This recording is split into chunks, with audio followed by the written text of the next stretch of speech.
Part of Unit 7, what we're going to look at, a logging subsystem.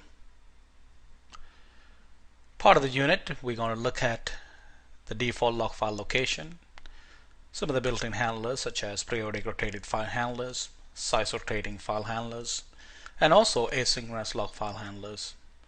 We'll look at how to configure them, and also we'll look at what loggers are, and also finally we'll talk about root loggers, followed by an excellent lab. Let's take a look at the overview of the logging subsystem. So handlers, what they are. Handlers determines where and when the event will be logged. So basically, where do you want to send the log information? Loggers, basically based on the Java package or specific subsystem, you want to send the different log levels to a different file handler, then you can able to configure that. By default, the root logger in EAP 6 pretty much send all the log information, info or high level for all the application, unless of course you configure some special loggers. So we'll talk about more about loggers later on. Now before I continue any further, I just want to also point out that part of the Apache Log4j or Java JDK logging, they have different log levels. For example, if it's Apache Log4j, we have fatal, error, warn, info, debug, and trace. So fatal is the highest priority level, and then to all the way to the lowest priority, which is the trace, which is the detail level. So if you set something at the info level, you get info or higher than info level. So that means info, warn, error, and fatal, you get to see those logs. Let's take a look at the default log file location, where they are located.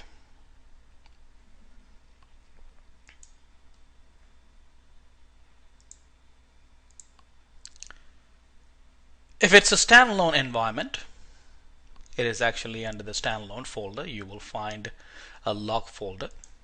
Underneath that, you will find the logs, the boot log and a server log. By default, it uses the periodic file log handler. Therefore, as you can see here, you find the log files here every 24 hours. Let's take a look at the domain. So under the domain folder, a domain node, domain folder, part of the controllers, basically master or slave controllers, you will find a log folder there. And underneath that log folder, you will find basically the controller process logs files, the host controller logs and the process controller logs.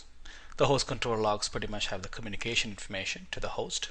The process controller logs is starting up each of the EAP instance process. That's the process controller logs.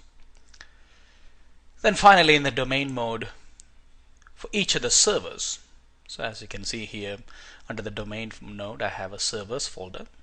Under each of the servers folder, you will find, as you can see here, a few servers here.